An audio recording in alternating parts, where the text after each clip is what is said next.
우리공화당 브리핑 시작하겠습니다. 우리공화당 최고위원회 홍문종, 조원진 공동대표 발언 내용입니다. 제왕적 대통령제로 운영되고 있는 문재인 정권. 먼저 홍문종 공동대표님 발언입니다.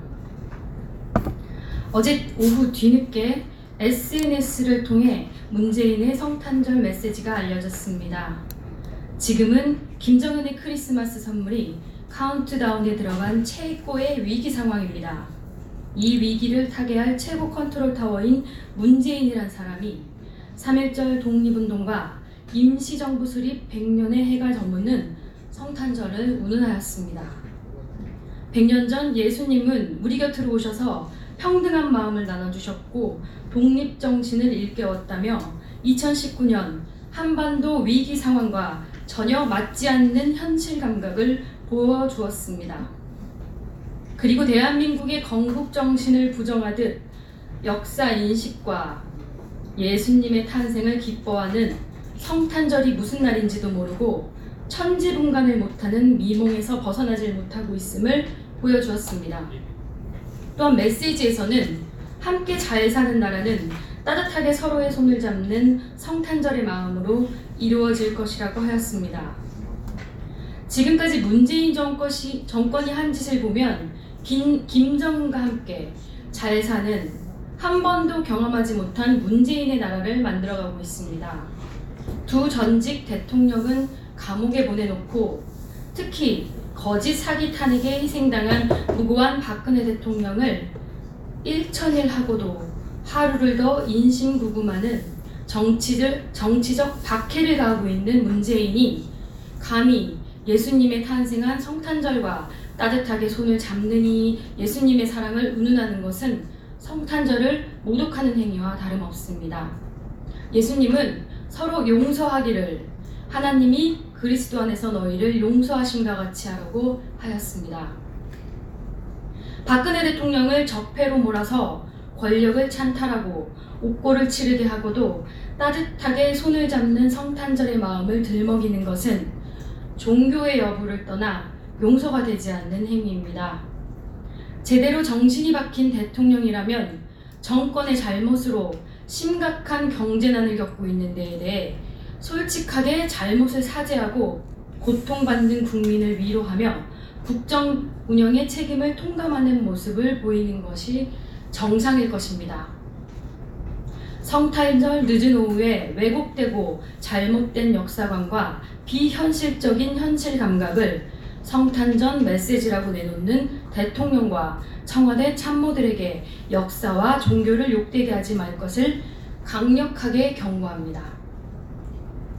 작년 지방선거 과정에서 문재인 청와대의 기획 주도하에 이루어진 청와대 하명수사, 울산시장 선거뿐만이 아니라 제주도 지사 선거에도 청와대가 개입했다는 의혹이 제기되고 있습니다.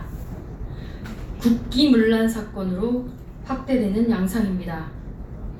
청와대 하명수사라는 것이 대통령과 호영호재하는 사람 시장선거 당선을 위해 청와대에서 수사를 주도적으로 기획하고 이첩 형태로 수사를 지휘, 이후 수사 상황을 수시로 보고받고 제지시키는 피드백 과정을 거쳤음이 하나하나 밝혀지고 있습니다.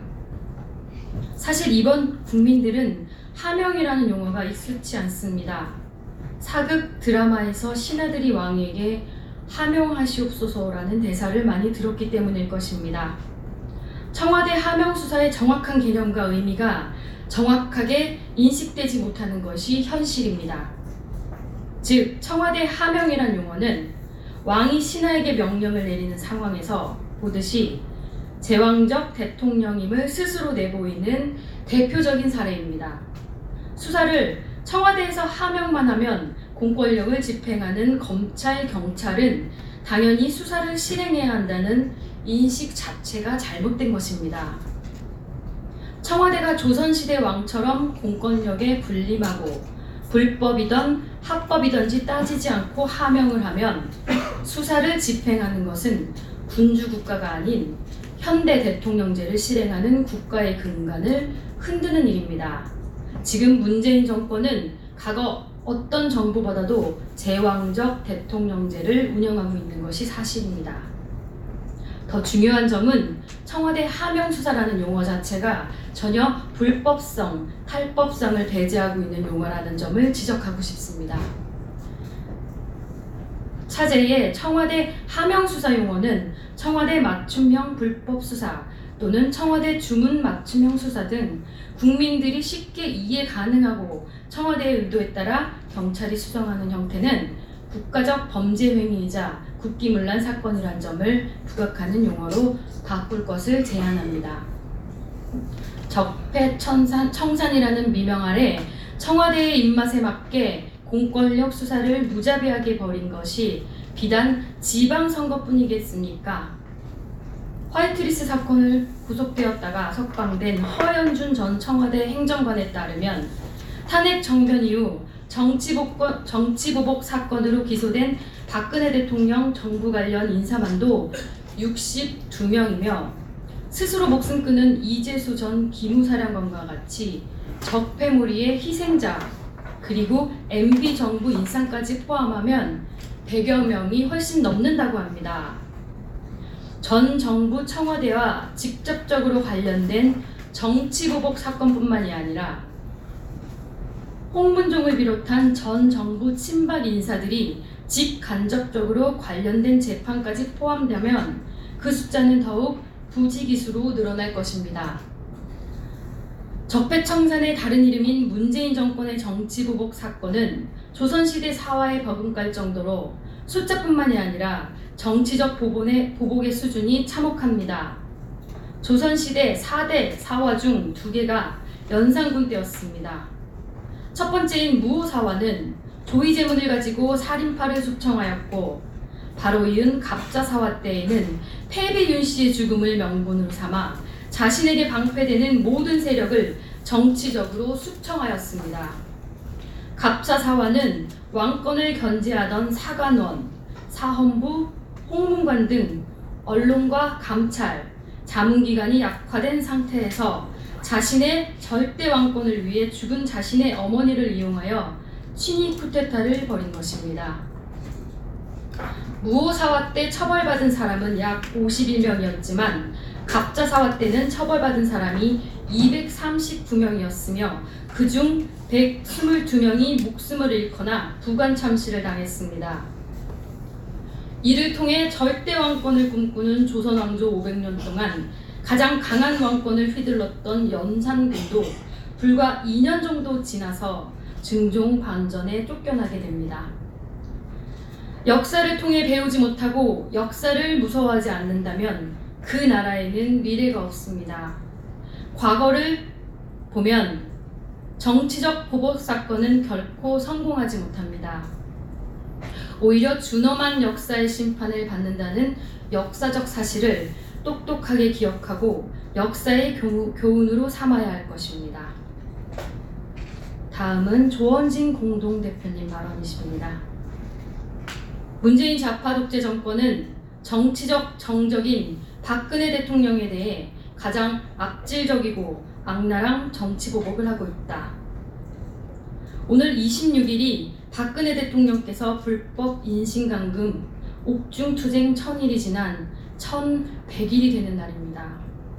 광화문 촛불쿠데타 광장을 태극기 광장으로 바꾸기 위해서 많은 우파 국민들이 문재인 좌파 독재 정권의 실상을 알리고 용기를 내서 국민 저항권을 발동해야 한다고 광화문 천막 당사를 시작한 지 231일째입니다.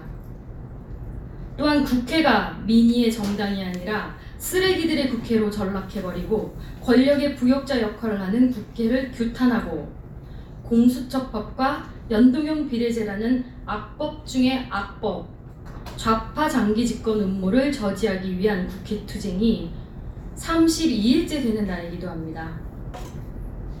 문재인 좌파 독재 정권은 정치적 정적인 박근혜 대통령에 대한 가장 악질적이고 악랄한 정치보복을 하고 있습니다. 미국이나 우방국들은 문재인 좌파 독재 정권의 실상을 알고 동시에 박근혜 대통령의 무죄와 권력 찬탈 상황을 알기 시작하여 여러 가지 상황들이 전개되고 있습니다. 박근혜 대통령에 대한 형 집행 자체가 반인권적 상황으로 가고 있습니다. 그러한 여론들이 들끓고 있으며 자유한국당을 지지하는 70%는 탄핵이 잘못되었다고 생각한다고 여론조사로 밝혀졌습니다. 80%는 박근혜 대통령께서 무죄 석방되어야 한다고 생각합니다. 자유한국당을 지지하는 우파 국민들의 목소리입니다. 자유한국당에 대한 우파 국민의 민심이기도 합니다. 그런데 자유한국당은 탄핵을 덮고 가자, 탄핵의 강을 건너자, 탄핵은 역사가 심판해 줄 것이라는 말로 탄핵을 벗겨가려 하고 있습니다. 그것은 자유한국당의 당심, 민심, 천심에 맞지 않고 민심을 잃고 천심까지 잃으면 그 당은 소멸하게 됩니다. 자유한국당에서 연동형 비례대표제에 대항하기 위해서 불법에 대항하기 위해서 싸우고 있다고 하는데 불법에 대항하는 싸움은 정의롭고 정당해야 합니다. 그런데 연동형 비례제에 대한 꼼수로 비례한국당을 만들어야 되겠다고 합니다. 박근혜 대통령께서 밖에 계셨더라면 그분이 할 말은 오직 하나입니다. 원칙적이지 않은 것은 어느 국민이 인정하겠느냐고 하셨을 것입니다. 우리 공화당은 그러한 비례한국당 같은 꼼수 정치를 하지 않을 것입니다. 제가 자유한국당의 원로 한 분을 배웠는데 분명히 전달했습니다. 비례한국당을 만들며 진짜 한국당은 죽는다고 했으며 비례의석 10석을 늘리려다가 지역구 의석 반이 날아갈 것이라고 했습니다. 그것을 인식할 때 자유한국당이 제도를 든 것이라고 분명히 전달했습니다. 불법과 불의와 싸울 때에는 합법적이어야 하고 정의로워야 합니다. 만약에 그렇지 않고 원칙에 벗어나서 꼼수 정치를 하는 것은 보수우파 정당답지 않습니다. 좌파들은 목적 달성을 위해 과정과 내용이 조금 문제가 되더라도 목적 달성을 하면 덮고 가지만 보수우파는 그래서는 안 됩니다. 과정도 중요하고 절차도 중요하고 내용 또한 중요해야 합니다. 그것이 정의롭지 않으면 여러 가지 문제가 생깁니다. 그것이 보수의 가치이기도 하고 우파의 가치이기도 합니다. 4+1 체제가 가지고 좌파 장기 음모를 더한 더불어민주당의 1차적 책임이 있습니다. 그렇지만 보수를 자처하는 한국당은 당당하게 국민에게 심판을 받으면 되고 국민들은 4+1이 잘못됐다는 것을 알기 때문에 국민의 심판을 당당하게 받기 바랍니다. 문희상 국회의장이나 정세균 전 국회의장 이런 분들의 행태가 가관입니다. 정세균 전 의장은 박근혜 대통령 탄핵 시 토론 자체를 막은 사람입니다. 정세균 의장 부인에 대한 악질 행위가 대단히 많았고 그 당시에 제가 최고위원을 했을 당시 많은 것을 밝혀졌는데도 총리로 내정한다는 것은 국민을 우습게 보는 일입니다. 4분의 1 체제가 국민의 상권 분립 중에서 입법부에 대한 침탈이라고 한다면 정세균 전 의장을 총리로 내정한다는 것은 입법부를 완전히 무시한 행정부의 횡포라고 볼 수 있습니다. 정세균 의장의 총리 임명에 대해 분명한 반대 입장을 밝힙니다. 대검에서 공수처 법안 수정안을 보고 화들짝 놀랐습니다. 대통령이나 비서실장 혹은 청와대 인사, 판검사가 수사를 받게 될 경우 대통령에게 먼저 보고하도록 되어 있습니다. 검찰 자체를 무력화하겠다고 하는 것과 같습니다. 대검에서 어제 발표한 내용을 보면 검찰이 인식을 제대로 하고 있습니다. 지금 벌어지고 있는 드루킹의 여론 공작 사건, 유재수의 금융 공장 사건, 공작 사건, 우리들 병원 사건, 신라젠 사건, 울산시장 선거 공작 사건, 이 모든 것이 권력 게이트이고 권력 남용입니다. 이러한 부분을 검찰이 수사 단계에서 공수처에 보고하게 되면 기소권을 가진 검찰의 권한은 떨어집니다. 권력 게이트, 장기 집권 음모에 필요한 것이면 덮고 갈 수 있는 길은 열어주는 것입니다. 그것은 바로 사법권에 대한 침탈입니다. 이 두 개 법안을 막기 위해 여의도 천막 당사를 설치하고 투쟁하고 있는 것입니다. 자유민주주의 체제의 기본인 상권 분립을 지키자는 것이며 이 두 법이 통과되면 대한민국은 망합니다.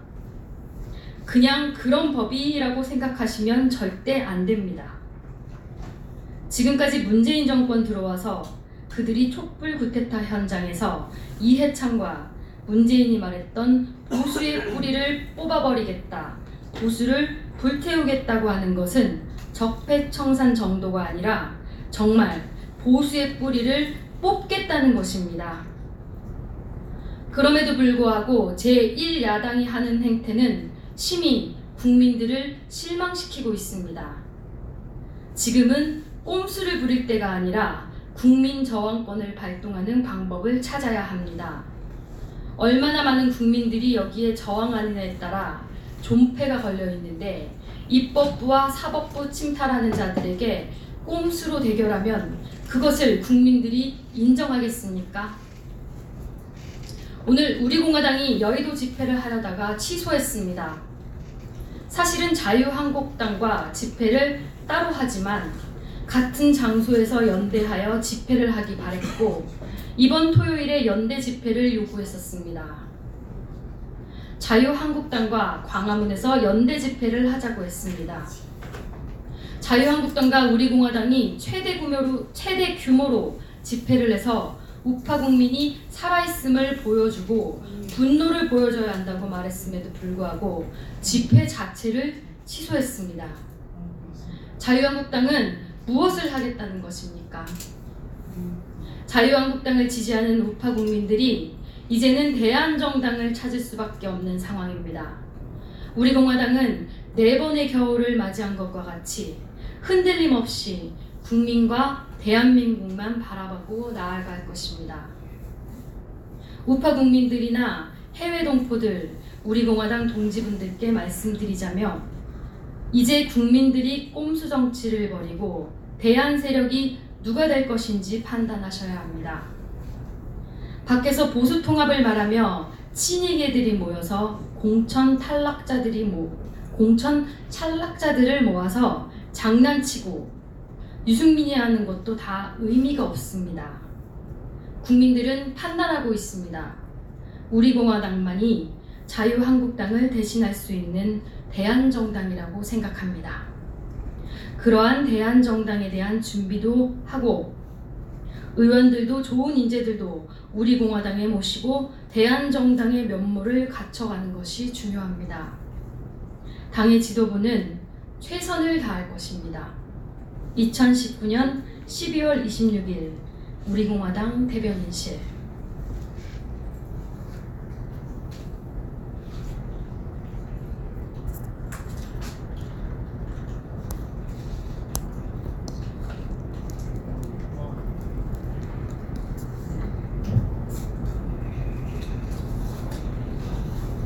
우리공화당에서 논평 시작하겠습니다. 준연동형 비례제 선거법, 이제는 국민이 심판한다. 대한민국 국회의 국회의원 의석을 도둑질하기 위한 기본법인 준연동형 비례대표제 공직선거법 개정안이 필리버스터가 종료됨에 따라 이제 온 국민의 시선이 날치기 선수 문희상 의장의 의사봉 3타에 쏠리고 있습니다. 선거법이 통과되면 문재인 좌파 독재 장기 정권은 야욕을 챙기고 정의당은 대박을 터뜨렸다고 생각할지 모르지만 한국당이 비례 한국당을 창당하면 그 꿈은 일장춘몽에 불과하게 될 것입니다. 그렇다고 민주당이 자신의 부역 정당들을 배신하고 비례민주당을 창당하면 심상정, 손학규, 정동영 대표와 박지원 대한신당 의원들의 맹공을 피할 수 없을 것이며 좌파연대는 파괴될 것입니다. 이 같은 상황을 인식한 민주당이 지금은 비례민주당 창당을 부인하고 있지만 자신들의 목표한 공수처 법안과 나머지 법안들을 통과시키고 나면 결국 그들은 검은 속내를 드러내고 말 것입니다. 따라서 민주당에 부역한 2, 3, 4중대에게 남은 것은 민주당의 주구 노릇한 일과 의석을 얻기 위해 이전 투구했던 추악한 몰골뿐일 것입니다.